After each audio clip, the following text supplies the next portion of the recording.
I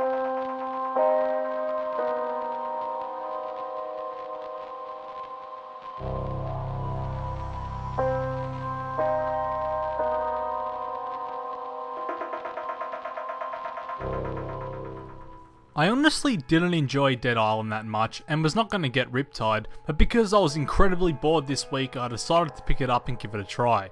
Even though they have made some vast improvements to the game, there are still some features that leave little to desire. Riptide takes place after the events of the original Dead Island story.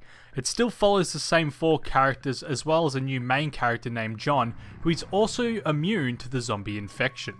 After escaping from the original holiday resort in Dead Island 1, the team find themselves on the island of Palanai faced with the same zombie outbreak but have a new cast of side characters to support them.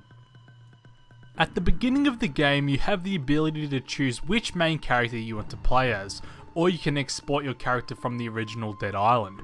Each main character has a different ability, some are better with blunt weapons while others are more efficient at using knives.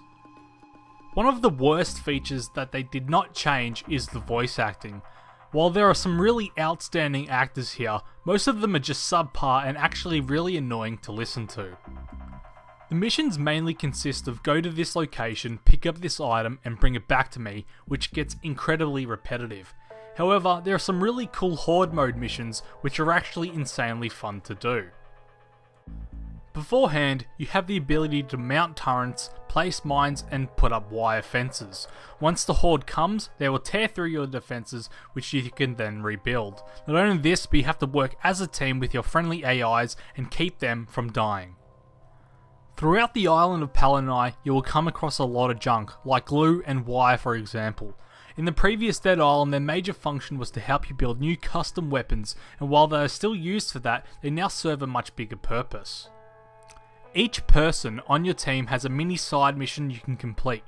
Deliver 7 clamps to Logan for example, and he will boost the overall strength of the group as well as provide you with some custom made bombs. Even though most of the missions are boring and repetitive, Riptide does a great job of not overwhelming you with side missions. Sure, there are a lot of them to help flesh out the game time, but you will only ever have 3 or 4 side missions at any given time.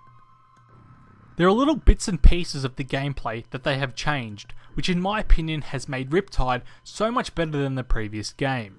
The best example of this is the inventory system. In the previous game, your medic packs, your weapons and your throwables would all be stacked into the one group. This would mean you were constantly picking up and dropping weapons so that they could all fit. Now they have separated these groups. You will still need to drop weapons, but you can now carry as many throwables and consumables as you wish. The best feature of Dead Island games are the weapons and the ability to mod them. During exploration, you will come across blueprints and mods that can be added to weapons if you have the equipment required. If you have a normal baseball bat for example, you can then add a lightning mod or a ripper mod.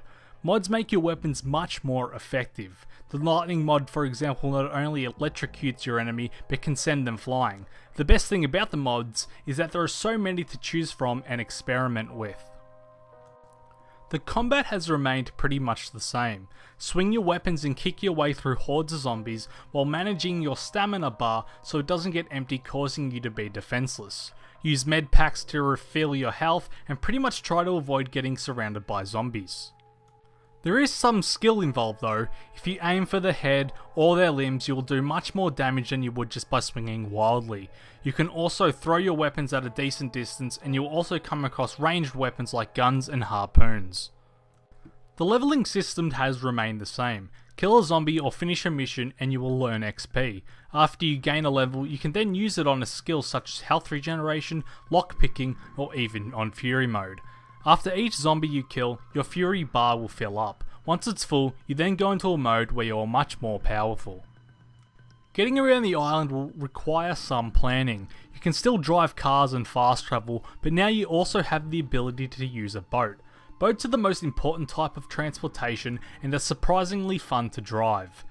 Each boat has a speed boost that can be used until the meter is full. However, in order to survive in the water, you must use the boost efficiently. If you have no boost left and zombies grab onto your boat, you have a serious possibility of getting dragged out of the boat into the water. The graphics are not the best, but combined with the sound, it does a great job of making a scary atmosphere. Even if you have killed all the zombies in the area, you will still hear zombie shrieks in the distance, which just reminds you that you are never safe. All of the scary zombies from the previous game have returned, but they have also added the Drowner, who pretends to be dead in the water, a Grenadier which throws toxic pieces of its own body at you, and mutated scientists, as well as a few others. There are at least 16 types of zombies, not to mention the real life bandits you will face, which does keep the combat varied and will make you need more than one strategy. You can still, however, hide on top of cars to avoid zombies, but zombies now have the ability to climb buildings. Yes, it does not make any sense, but hey, it's a video game. Even with all these new and improved features, there are still some very noticeable issues. On the 360 version, the frame rate would often suffer. Some rooftops and buildings were blocked off even though you could easily jump to them, and I would often find myself getting stuck briefly on a set of stairs. These are not the biggest problems, but add these to repetitive missions and you'll start to notice them more and more often. Dead Island Riptide is still plagued with minor annoyances that will turn a lot of people off. The voice acting is subpar, the missions are boring, and the behaviour of the game can be frustrating at times. However, the Horde mode missions, the combat, and the unique weapons are all great features which will keep people playing. They honestly fixed a lot of the issues I had with the previous Dead Island game, but just because the combat is fun doesn't mean everything else has to be lacking, which is why I give Riptide a 7.5 out of 10, and please, before you rage at me, keep in mind that a 7.5 is still a good score.